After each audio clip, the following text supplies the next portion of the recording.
Le système prend ce qu'il y a de plus précieux chez l'homme, le temps.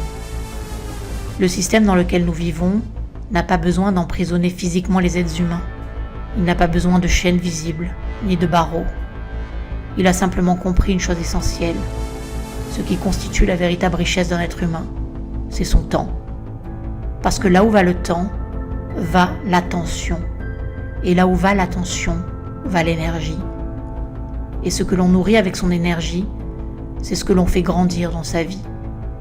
En occupant les journées entières des individus à des tâches répétitives, à des obligations, à des urgences artificielles, à une course constante contre l'horloge, le système s'assure qu'il n'est plus ni espace intérieur, ni silence, ni recul suffisant pour se demander « Mais à quoi sert tout cela ?»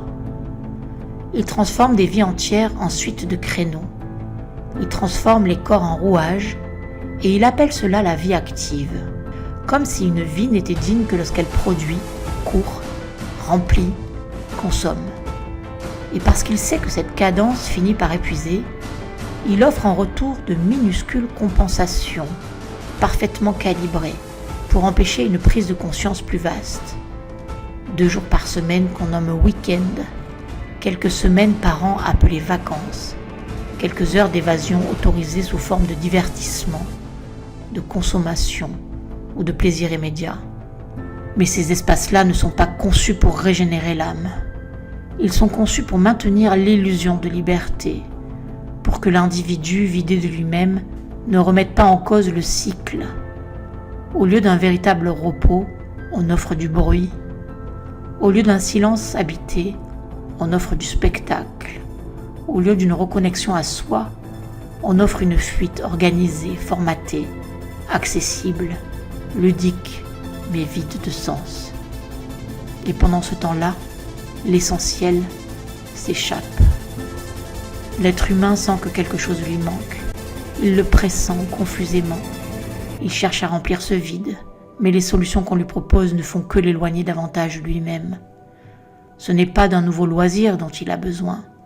Ce qu'il cherche, sans toujours le formuler, c'est le sens. Il a soif de sens, cet humain.